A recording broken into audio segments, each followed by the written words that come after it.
Bienvenidos y bienvenidas a un episodio más de Esto no es política.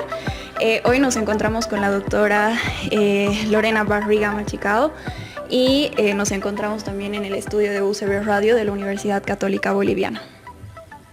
Así es, Leti. Creo que ya pasó una nueva etapa electoral en Bolivia y este es un muy buen momento para pensar qué lugar ocuparon las mujeres en esta etapa electoral como candidatas, como votantes y como protagonistas del cambio político sobre todo. Y justo para eso tenemos el gusto de conversar con nuestra invitada que ha vivido de cerca también los desafíos de la política boliviana como mujer. Es abogada, activista y política. Fue candidata a la vicepresidencia en 2019 y también este año fue candidata a diputada uninominal por la circunscripción 8 de La Paz, invitada por la agrupación APB Súmate. Doctora, bienvenida. Bienvenida. Muchas gracias. Bueno, para empezar creo que podemos hablar un poco de su trayectoria, sí. Tal vez de su experiencia personal. Ok, gracias Dani, gracias Leticia por la invitación, muy honrada por estar con ustedes, por compartir un poquito de lo que es ser mujer en Bolivia y además ingresar en este ámbito político. Lamentablemente muchas mujeres no se animan porque efectivamente es muy complejo dentro de la vida de la mujer en Bolivia. Lamentablemente no tenemos la misma aquiescencia entre mujeres. Entre hombres sí se apoyan, pero entre mujeres lamentablemente no ocurre aquello. Tenemos ya una larga data de muchas mujeres que han tratado, que han intentado en nuestro país lograr ostentar lugares públicos, pero lamentablemente estos lugares no han sido los mejores. Lamentablemente, desde mi experiencia, solo en el ámbito de la abogacía, por ejemplo, siempre en las reuniones soy la única mujer porque en esos escenarios siempre priman los hombres. Y en los cargos altos, si ustedes pueden advertir, por ejemplo, entre magistrados, entre personas que han estado en muy altos rangos, siempre son hombres. Lamentablemente todavía no rompemos ese esquema en Bolivia y necesitamos hacerlo.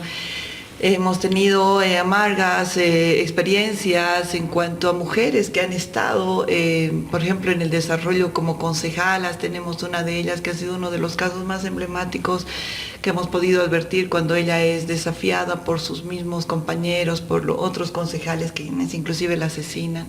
Pero esto genera de que dentro de la ley 348, dentro de las 16 violencias, ya tengamos una que sanciona el tema de la violencia contra aquella mujer que está ejerciendo un cargo público, que está ejerciendo un ámbito político.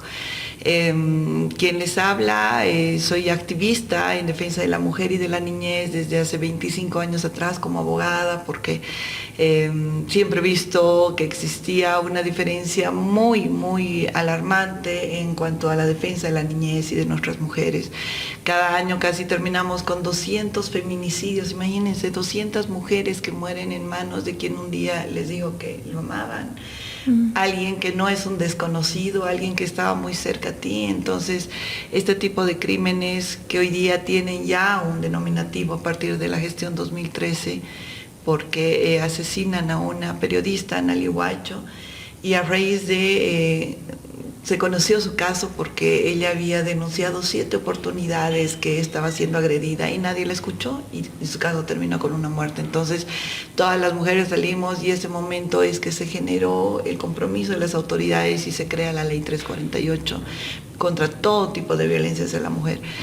Esto efectivamente se ha vuelto una respuesta, pero lamentablemente en estos más de 10 años se ha ido degenerando porque hemos ido pudiendo advertir de que también existen denuncias falsas. Estas denuncias falsas, bueno, pues dañan a personas inocentes, etcétera. Entonces, este cambio repentino de lo que es la 348 también es un beneficio para las mujeres, pero nosotros desde el escenario político debemos seguir, y yo les insto y me alegra que ustedes estén acá, que sean mujeres quienes estén predominando este escenario, porque definitivamente a la mujer simplemente la abocan hace pocos años. Imagínense acá en la misma ciudad, solo hablando de la ciudad de La Paz, la facultad de ingeniería, la facultad de medicina, la facultad de derecho, ni siquiera tenía baños para mujeres, porque las mujeres no estudiaban, no tenían acceso al estudio, las mujeres no tenían acceso a ir al cementerio, por ejemplo, estaban prohibidas, así fallezca tu papá o tu mamá, no podías asistir a un cementerio,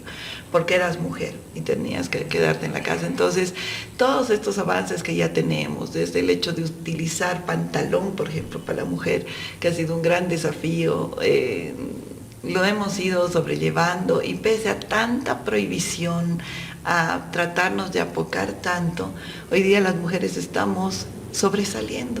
Pese a todo eso, para ustedes también en este escenario como estudiantes, tienen que hacer prevalecer la voz de la mujer, porque esa voz es la que se va a seguir escuchando el día de mañana, y sus mismos compañeros la recordarán con esta fuerza que tiene que tener la mujer, porque la mujer no puede seguir quedando callada. Lamentamos mucho que estas elecciones, por ejemplo, no se ha visto una participación real de mujeres. Entre ellos se han escogido entre hombres, nunca existió, si bien la Corte exigía la paridad, hombre-mujer, mujer-hombre, pero es retórico. En el fondo, ¿qué mujer hemos visto al frente, que salga, que denuncie, que haga? Nadie. Y esto hace de que simplemente nosotros estemos como observadoras, cuando el INE ya ha establecido que de 10 mujeres votantes, o sea, de 10 personas votantes, 9 son mujeres. Entonces las mujeres hemos definido a quién elegir, y no puede ser de que nosotros no seamos correspondidas ante escenarios públicos altos. Claro, y bueno, en realidad creo que también es muy difícil, y con Dani lo hablábamos bastante, ser mujer y también joven en el ámbito político. Creemos que es mucho más complicado también, ¿no? Porque nuestras, no sé, mismas familias a veces como que nos invalidan, y el momento en el que una da su opinión es bastante complicado, ¿no? Que como que la tomen en cuenta. Entonces, sí creo que es algo que viene muchas veces desde casa, ¿no? Sí. Y bueno, doctora, usted en este caso viene del ámbito jurídico y, como nos decía, ha defendido causas muy importantes a favor de los derechos de las mujeres. Y queremos preguntarle qué la motivó en realidad a dar el paso, digamos, a la política activa. O sea, ¿por qué no quedarse, digamos, solo en el ámbito del derecho o el ámbito jurídico? Bueno, todos los días quien les habla sale a reclamar por 1000 circunstancias de personas que están pasando por cosas terribles. Entonces, veo que desde donde estoy ya no es suficiente. O sea, más allá de que reclame un juez, de que vaya donde un fiscal a denunciar un caso, ya no es suficiente, porque esas personas necesitan más respaldo, y el respaldo viene desde el escenario político, desde la voluntad política, porque si en este momento cambiaríamos la Constitución, cambiaríamos nuestro ordenamiento penal, considero de que tendríamos otra estructura en Bolivia, de que la gente tenga que respetar las leyes. Por ejemplo, la sumatoria de delitos. Hace poco veíamos acá cerca en Obrajes la muerte de una mamá con su hijita que la asesinó el inquilino. ¿Por qué le dan 30 años a ese hombre si son 2 vidas, si son 2 crímenes? Claro. Tiene que existir la sumatoria de delitos, tienen que ser 60 años, tiene que ser cadena perpetua. Tengo el caso de una jovencita de 18 años que la asesina a su enamorado, que tenía 17, faltaban 3 meses para que cumpla 18. La asesina con 28 puñaladas, y como no tenía todavía los 18 años, tan solo lo condenan a 6 años de cárcel, que es la máxima para adolescente. Entonces ese muchacho va a salir a los 23 años, que ya está pronto a salir, Tadeo Terceros. ¿Y qué ocurre en nuestra sociedad? Él se va a insertar nuevamente y es un criminal en potencia. La ha asesinado con 27 puñaladas, o sea, se ha cansado de asestarle el cuchillo en su cuerpo. Y estamos hablando de que la ley solamente le va a dar. Entonces, desde donde estoy veo demasiada injusticia, y necesito estar en otro escenario para realmente hacer justicia, para poder cambiar las leyes, para poder generar otro tipo de control en nuestro país. O sea, yo soy abogada penalista y esa es mi especialidad, penal y familia. En materia penal se genera la sanción, la culpabilidad, no es como en materia civil, que solamente es de mero trámite prácticamente, ¿no? En cambio, en materia penal generamos de que se condene a esa persona, de que vaya a la cárcel.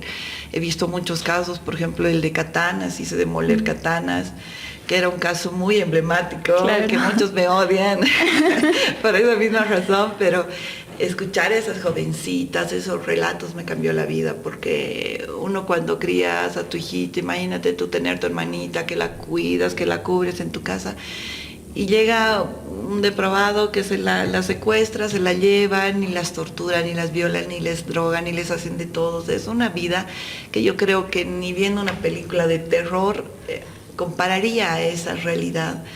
Entonces, ¿qué ocurría en ese caso? Estaba protegido totalmente por miembros de la policía, de la alcaldía, desde el propio presidente que se beneficiaba con estas jovencitas.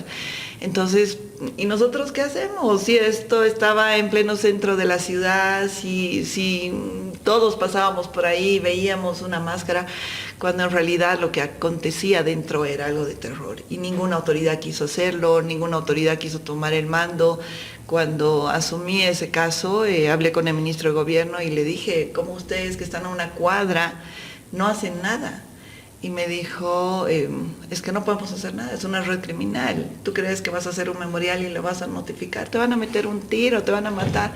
Y claro, el tema fue muy grande, 8 sentenciados, pero más allá de eso, o sea, una persecución también, ¿no? Quien les habla, pero si no lo haces, ¿quién lo iba a hacer? O sea, y necesitábamos la fortaleza de hacerlo, y no había un solo abogado que me acompañe, uno solo que me llame y me diga, Paula, estamos contigo, dale, no, por lo menos para darme fuerza. No había nadie. Pero recuerdo que había un perrito que lo encarcelaron y no sé qué, pero habían 23 abogados para defender al perrito, pero cuando teníamos que defender vidas no había nadie. Entonces yo creo que la fuerza, la voluntad de una mujer es muy distinta, muy distante además a la de un hombre.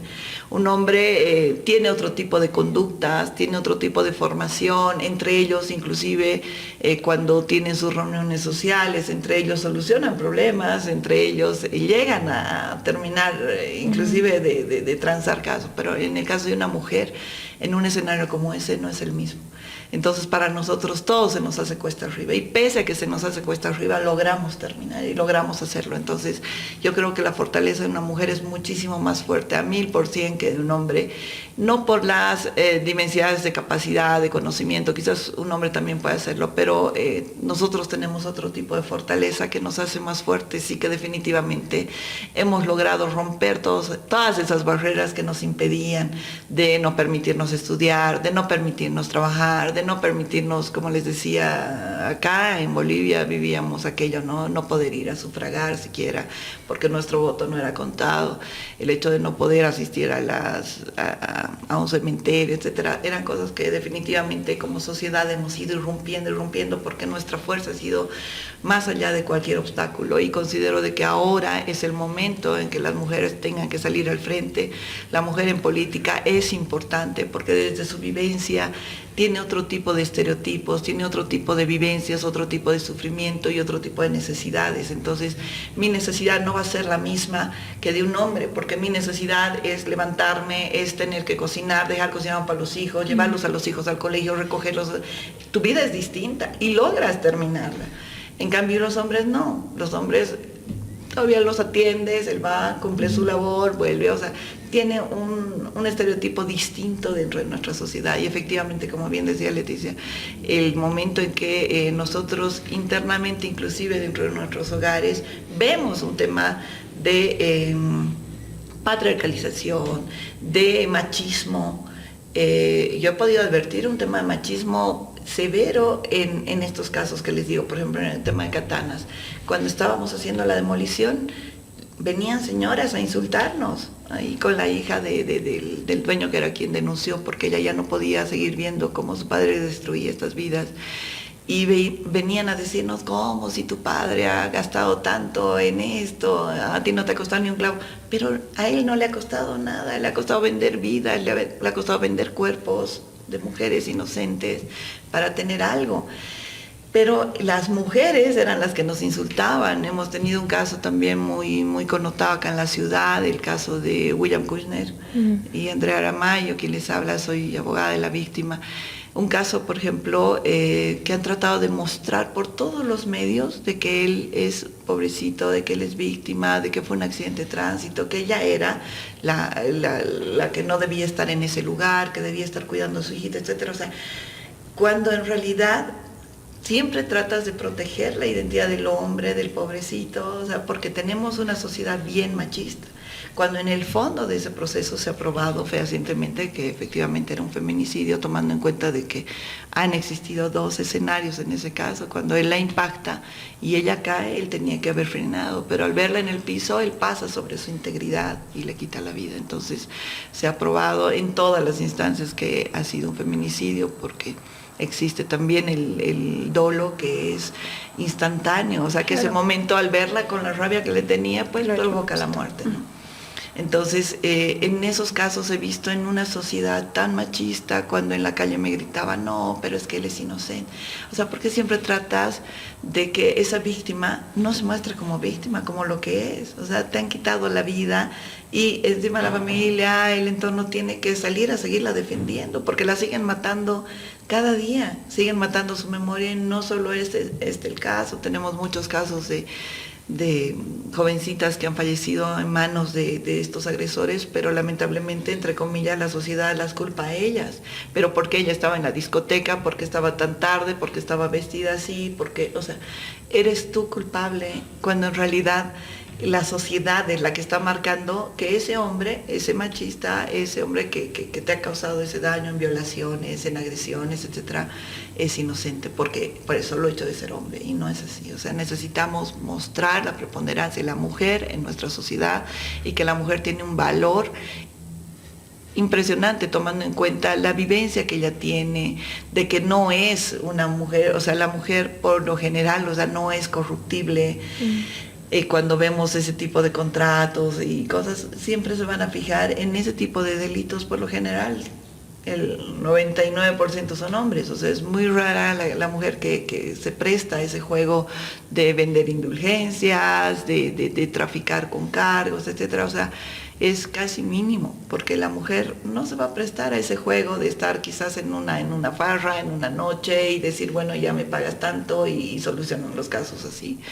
Creo que la mujer es más consciente en ese tipo de hechos, y trata de hacer siempre lo más correcto. Y pues aquí estamos para poder seguir identificando que efectivamente la mujer tiene un valor invaluable, si se quiere la redundancia, porque efectivamente estamos advirtiendo que su vivencia es muy distinta. Claro, pero también usted es esta fortaleza, digamos, esta inspiración en ver a tantas mujeres que no tienen una representación en el ámbito político o en el ámbito público, que usted tal vez decide ser como una imagen, y es por eso que en 2019 usted vivió una etapa electoral tal vez como candidata a la vicepresidencia en esa etapa, ¿no? Porque usted quería tal vez ser una imagen para estas mujeres, ayudarlas, ya que muchas veces creo en el ámbito político, en las papeletas, muchas veces no se ve una mujer en la papeleta, ya sea en la casilla de presidente o vicepresidente. Entonces, ¿cómo fue esta experiencia para usted, digamos, tener que lidiar tal vez con el acoso digital, que hay mucho en una etapa electoral, o tanto en lo personal tal vez, o con sus colegas en la misma campaña política? Bueno, justamente fui invitada por el presidente del Partido Demócrata Cristiano, por el PDC, ahora gobierno, pero creo que fue una experiencia muy, muy importante en mi vida, porque entras en un escenario en el cual obviamente todo es desconocido, ¿no? El mismo tipo de reuniones, la forma en que la misma sociedad se te va acercando es muy distinta. Pero como les digo, de todas esas reuniones, el 90% eran hombres, ¿no? Gremiales, que los choferes, o sea, de todos los sectores. O sea, son contadas con los dedos las mujeres valientes que salen al frente. El otro día me indignó mucho ver que habían hecho una línea de minibuses mujeres, pero no les dejaron entrar, porque no era porque sobran espacios, era un tema por el tema de que son mujeres y porque pueden seguramente captar más clientes, qué sé yo, a momento de trabajar. Pero desde mi experiencia considero de que ha sido una experiencia muy linda, tomando en cuenta de que efectivamente estábamos ahí al frente en la lucha, pero y efectivamente muchas mujeres identificadas porque estemos ahí al frente, pero el Tribunal Supremo Electoral no puso ni siquiera mi fotografía en la papeleta, porque pues mi fotografía, o sea, estaban inclusive los otros, pero no la mía. Entonces, o sea, son hechos así totalmente controversiales que tú sigues diciendo, ¿y por qué? ¿Y por qué te siguen obviando? ¿Y por qué te siguen encubriendo? O sea, ¿por qué te siguen tapando? Porque no permiten que avances, ¿no? Más bien deberías tener más apoyo, pero es al contrario. O sea, y tenemos una sociedad bien machista en todos los escenarios, como les digo. O sea, esto viene no solamente en el ámbito político, en el ámbito jurídico, viene también desde el ámbito social, o sea, desde dentro de las casas, ¿no? De que la mamá, no, es que a mi hijito no lo trates así, mi hijito no llora, mi hijito tiene que ser protegido. O sea, son cosas que todavía las seguimos viviendo y que no podríamos seguirlo haciendo. En el tema de las redes, ese tiempo que yo estuve en la candidatura, más bien que todavía no había mucha tela que cortar en redes, recién comenzaban, ¿no? El 2019, pero me he sentido respaldada. Sin embargo, fue un escenario político muy, muy difícil. En plena campaña, Jaime Paz Zamora me deja a la mitad y se va, renuncia.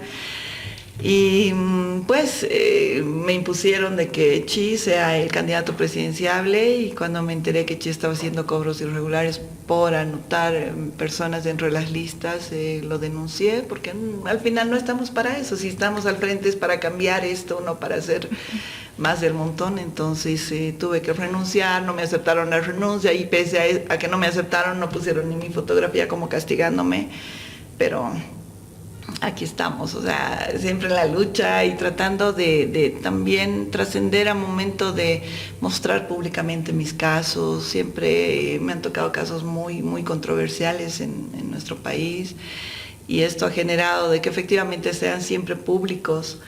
Y de esta experiencia de vida, de esta experiencia como abogada, pues voy a seguir en la lucha, vamos a seguir atravesando todo lo que se tenga que hacer con el único fin de abrir más escenarios, de abrir más puertas para que más mujeres estén aquí al frente, porque necesitamos a todos, porque todos desde donde estemos somos parte de esta sociedad, somos parte de una sola Bolivia que necesita representatividad femenina, de que las mujeres tengan que salir al frente a decir su verdad. No es fácil para una mujer, pero lo han logrado. Y si logramos de que una persona esté ahí al frente, pues porque tú también puedes hacerlo. Entonces sigamos con esa línea de poder seguir avanzando. Claro, y bajo esa misma línea, doctora, no sé si usted vio que, creo que fue la anterior semana, la verdad no estoy segura, que salió un informe sobre violencia política digital hacia las mujeres, que creo que era de SOS Bolivia o algo así, que se llama Locas, Putas y Jairas, ¿verdad? Entonces, acá en este informe nos salía que la violencia digital, por ejemplo, se utiliza mucho el término loca o amante, cosa que por lo menos a mí me parece bastante indignante, porque incluso, no sé, se encontraron frases como la loca de Andrónico, ¿verdad? Entonces, realmente yo no entiendo por qué nos ven de esa manera, como si fuéramos tal vez muy eufóricas o yo qué sé, ¿no? Pero realmente creo que es un objeto de estudio bastante importante, ¿no? Realmente, ¿en qué estamos viviendo, ¿no? Y en este caso, y bajo la misma línea, quería preguntarle que este año que ha estado en el escenario político, tal vez de distinta manera a la del 2019, en este caso siendo diputada, ¿cómo percibe, digamos, los cambios? Si tal vez ha habido más participación femenina, si ha habido menos participación, todo este tema de la violencia digital política también. El tema de la violencia digital, afortunadamente hemos tenido hace pocos días la aprobación de una ley para la protección de niñas y adolescentes. Y en este caso sí es importante saber de que ya esta conducta va a ser encarcelada. O sea, vas a tener una persona que si te insulta, que si genera algún daño cibernético, sí puede ser sancionada. Eso es un gran avance en Bolivia, tomando en cuenta que en la región todavía no está regulado.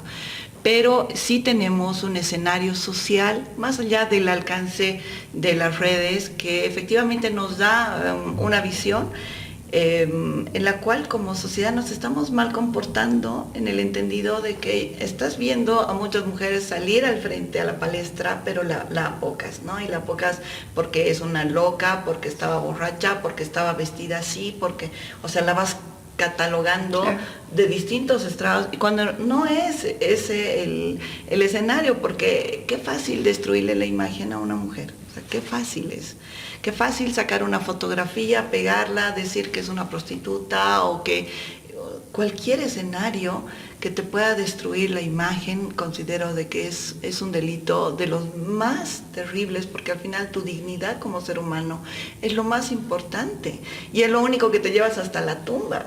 Pero nadie lo considera de esta manera y nuestras leyes no son amplias.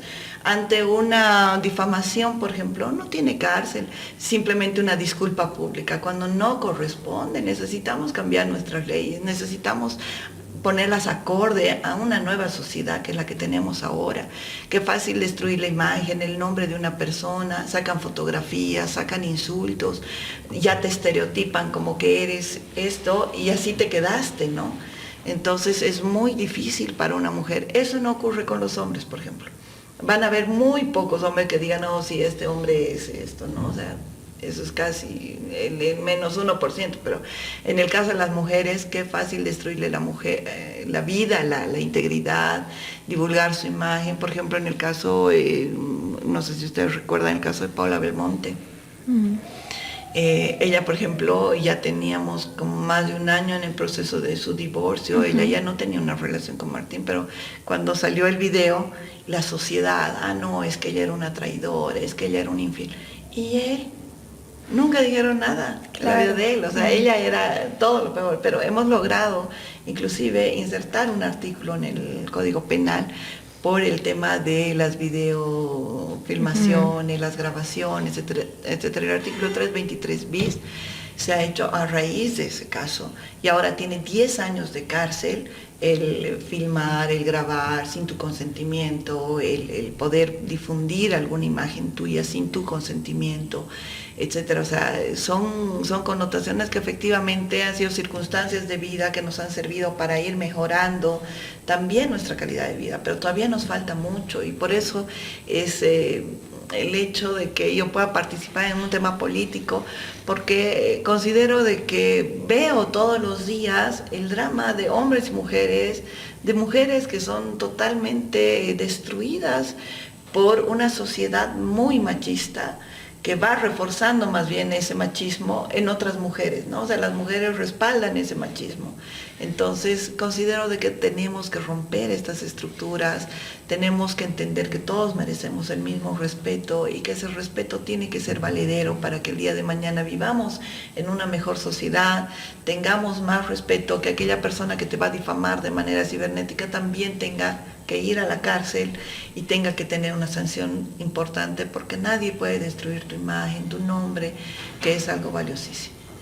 Claro, como usted mencionaba, muchas veces las mujeres somos juzgadas a la hora de que tal vez nos pueda llegar a pasar algo por cómo estábamos vestidas, si estábamos en estado de ebriedad o tal vez si salimos de fiesta o con quién estábamos. Y muchas veces a la hora de presentar, creo yo, estos casos en los medios siempre apuntan por el perfil de la mujer. Exacto. O sea, cómo estaba. Entonces creo que en este contexto los medios digitales siguen reforzando esta idea estereotipada que se tiene de la mujer. Tal vez ellos a la hora de presentar estos casos estereotipan mucho a la mujer por este estereotipo de que la mujer estaba vestida de forma provocativa o fue de fiesta o salió a beber. Definitivamente, pero en la historia de nuestro país siempre ha habido ese tema con la mujer. Por ejemplo, puedo referirles, por ejemplo, Vicenta Juaristegui, ¿no? Era una mujer luchadora, guerrera, y ella estaba al frente de la lucha, pero ella no podía, porque era mujer. Por el solo hecho de ser mujer, entonces la castigan, la detienen y definen quitarle la cabeza, ¿no? Asesinarla, porque ella no podía estar al frente de una lucha. Entonces, cuando ella estaba yendo a que la asesinen, justamente en la plaza Juaristegui, ¿no? Vicenta Juaristegui, ¿no? Si ustedes escuchan esa plaza, solamente la gente la conoce como la Plaza Eguino, y normalmente hablamos de la Plaza Eguino, pero es a raíz de Vicenta Juaristegui, y el papá le dice el momento que ella pasaba cuando los soldados la agarraban para llevarla al momento en que le iban a quitar la vida, su papá le dice, yo te quito mi apellido desde este momento. Wow. Entonces, que te hagan lo que quieran, porque tú no podías haber transgredido una lucha que era una lucha de hombres, ¿no? No podía estar una mujer. Entonces le dice, yo te quito mi apellido. Pero claro, ese momento que la cuelgan, ella era Vicenta Juariste Eguino, pero la gente empieza a hablar solamente, y hasta ahora la conocemos como la Plaza Eguino, porque no tomamos en cuenta el apellido del padre que le quitó ese momento cuando ella estaba yendo al cadalso. O sea, si ustedes van viendo la historia y hasta ahora cómo se ha ido desarrollando, quizás aquí en Bolivia hemos logrado muchos avances, y eso sí, no lo podemos negar, no podemos tapar el sol con un dedo. La ley 348, que es una ley de protección, ha ayudado a muchísimas mujeres en situaciones de riesgo, pero también ahora se ha ido degenerando, si se quiere, este propósito, tomando en cuenta de las denuncias falsas que están generando mucho daño, pero en síntesis estamos viendo que efectivamente existe ya un respaldo, una protección hacia la mujer. Pero esto no niega de que tampoco se le permita muchos espacios a las mujeres, ¿no? Si es un escenario en el cual tienen que elegirnos a las 3 para poder ostentar un cargo, van a elegir al único hombre que esté ahí, porque es hombre. Inclusive la elección que uno tiene cuando vas a un dentista, la elección que tienes cuando vas a un abogado, o sea, las mismas mujeres prefieren que sea un hombre, no que sea una mujer. Claro, sí, sí. Entonces, todo esto hace que tengamos que cambiar este estereotipo en Bolivia, y que la mujer sí tiene un valor sin precedentes, que tiene que salir a la lucha. Hoy día estamos yo creo, en un escenario en pie de lucha. Yo creo que tenemos que hacer respetar y prevalecer la decisión de una sociedad, y yo considero de que si no estamos al frente, si no estamos en esta lucha, entonces ¿quién lo va a hacer? Nosotros somos destinadas a aquello, y como les digo, de acuerdo a las estadísticas, de acuerdo al INE, somos nosotras mayoría en este país. Entonces sí necesitamos tener otro tipo de realidad y complejidad al momento de elegir también a nuestras autoridades, y que esa mujer sea pues más valiosa en su estándar que un hombre al momento de elegirla, ¿no? Claro. En este sentido, doctora, yo, por ejemplo, muchas veces hablé con compañeros de mi misma edad que hablábamos, por ejemplo, del tema de la paridad. Bolivia tiene leyes de paridad, pero habían chicos que me decían si realmente esto le daba como un verdadero poder político a la mujer, o si solo tal vez era algo camuflado por el hecho de que tal vez se les daba la oportunidad por el hecho de ser mujeres. Pero yo creo que no. Yo creo que hay mujeres que están totalmente preparadas y que sí o sí necesitan de esa ley de paridad para poder participar. Porque yo considero que todavía vivimos en una Bolivia machista, que solo confía en hombres. Y sin esta ley de paridad, yo siento que probablemente esto no habrían mujeres en la política. No sé qué opina usted. Definitivamente es así, definitivamente es así. Si no existiese esa ley que les obligaba, no avanzábamos, ni siquiera ese paso, ¿no? Tenemos, por ejemplo, a la primera diputada en Bolivia, que era Remedios Loza, como mujer, ¿no? Y además tenía el plus que era una mujer de pollera, o sea, que no podías tú identificarla como que no era parte de nuestra sociedad, ¿no? Tenemos una mujer también presidenta en Bolivia, pero que no ha sido gracias al voto, claro. Y eso, claro, ha generado que su trayecto en ese tipo de escenario sea muy corto, pero yo creo que estamos cerca las mujeres de poder llegar a un escenario tan alto que efectivamente cambie la idea y esa tergiversación que tenemos como sociedad de que la mujer tiene que estar hasta por ahí nomás, no puede avanzar mucho más, ¿no? Y efectivamente no es que no estén preparadas, existen muchas mujeres valiosísimas, y en este caso de este ámbito de la paridad ha sido importantísimo en la historia, porque ahora ya tenemos un Congreso que tiene 50-50, que era algo ni soñado, porque antes era ínfimo, era el 8% inicialmente, luego fue avanzando al 25%, y ahora ya tenemos un Congreso con el 50% obligatorio. Claro. ¿Y quiénes han sido las que han sobresalido en este último tiempo? Han sido mujeres. mujeres. Porque nuestra lucha, como les digo, desde donde nosotros vemos más sufrimiento. En mi calidad como abogada, por ejemplo, la gente se acerca con un sinfín de problemas, pero que nosotros los absorbemos de distinta forma que un hombre. Definitivamente por nuestra misma naturaleza, ¿no? Entonces eso hace de que como bolivianos tengamos que permitir que sigan avanzando las mujeres desde donde estén, porque cada escenario, yo he visto mujeres maravillosas desde diferentes ámbitos que hacen por nuestra Bolivia días mejores, que luchan para que esto se transforme, para que cambien, para abrir más puertas a mujeres.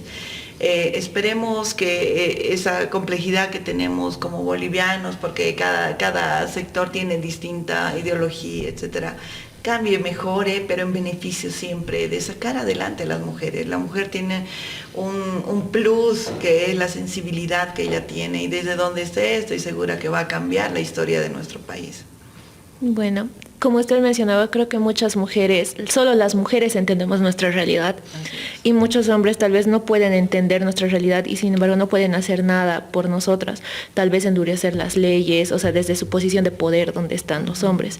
Pero sin embargo también creo que existe un temor y una desconfianza de parte de las mujeres al querer insertarse a la política, porque existe este miedo de que no me van a tomar en serio, o tal vez voy a sufrir acoso, o simplemente alguna idea que tú des te la pueden quitar por el simple hecho de que son hombres.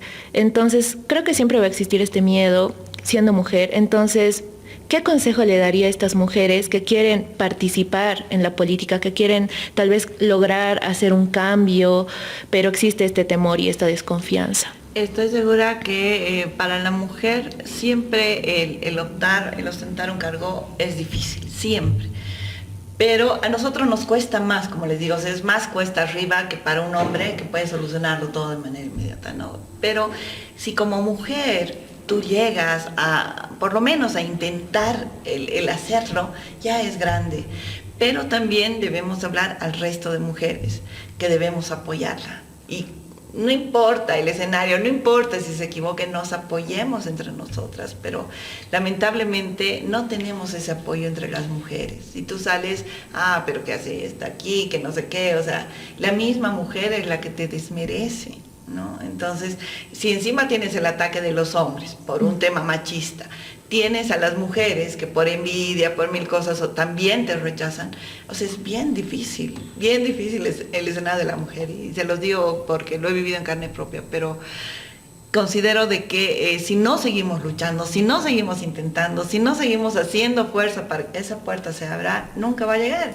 O sea, considero de que este es el momento para las mujeres. Yo las felicito y les agradezco siempre, porque estos espacios de apertura para la mujer son los más importantes, y además inclusive están en nuestro código, en la ley 348, que establece, ¿no?, que se pueda publicitar este tipo de escenarios en los cuales la mujer tiene que ser valorada por el solo hecho de ser mujer, por el solo hecho de salir de ese escenario en el cual nos han querido subsumir muchos años, ¿no?, de que la mujer solamente tiene que ir a la cocina, como decía Echi. ¿Qué hace una mujer aquí? Tiene que ir a la cocina. Imagínense en pleno siglo XXI que un hombre quiera que estemos en la cocina, cuando podemos estar también en la cocina, pero podemos hacer mil cosas a la vez y lo hacemos bien. Considero de que el escenario siempre es propicio, estos escenarios cibernéticos, estos medios que hoy día son tan fáciles, porque tú puedes estar trabajando haciendo mil cosas y también puedes estar viendo un informativo, puedes estar haciendo muchas cosas. Yo creo que es muy, muy valioso, y esto hace de que como personas, como seres humanos, sigamos en este avance, porque más allá de que seamos mujeres, entre comillas, como mujeres somos seres humanos, y como seres humanos tenemos que dar el todo por el todo, no solamente por la protección que hemos tenido dentro de nuestra naturaleza como mujeres, dentro de nuestro hogar, sino también hacia el mundo, hacia afuera, por personas que realmente puedan beneficiarse del trabajo que hacemos, podamos dar lo que somos en esencia, y que esta esencia pueda radicalmente cambiar nuestra historia. Doctora, muchísimas gracias. Realmente nos deja con muchísimo aprendizaje, muy enriquecedor. Yo de verdad espero que este podcast también pueda llegar a muchísima gente, que pueda escucharla, que pueda inspirarse de usted, porque al menos para mí he sentido mucha inspiración por usted. Gracias. Y en verdad espero que la política para las mujeres sea diferente, que vaya cambiando y bueno, creo que también nos deja una gran lección, que es que ser mujer en tiempos de urnas no solo es un desafío, sino que también es una oportunidad, ¿no?, para transformar la política desde adentro. Muchas gracias, doctora. Realmente creo que esto va a servir para inspirar a muchas mujeres a impulsar a hacer un cambio político y también social, sobre todo para nosotras. Muchas gracias, doctora. No, al contrario, la agradecida soy yo y pues que Dios les bendiga muchísimo y que nunca nos olvidemos que la fortaleza la llevamos desde el alma, desde nuestra naturaleza y que tenemos que salir al frente siempre con convicción, con la fortaleza que Dios nos da cada día para sopesar mil escenarios y que el escenario político es el propicio para poder transformar, para poder cambiar. No tengan temor cuando les dicen que es un tema político. No, sigan al frente, sigan adelante, sin miedos. Todos los escenarios siempre son nuevos para todos, seas hombre o mujer. Entonces, si nosotros que hemos estado tan apocadas durante tantos siglos, años, hoy día cuando tenemos este beneficio, este punto de esfuerzo, tenemos que salir más bien al frente sin ningún temor. Mucha fuerza y mil gracias por la invitación. Gracias a usted, doctora. A ustedes. Muchísimas gracias. Esto fue el podcast Esto no es política. De nuevo agradecemos al espacio de UCB Radio, del CECRAD, de la Universidad Católica Boliviana, y nos vemos en el siguiente episodio donde estaremos analizando el contexto político después de la segunda vuelta.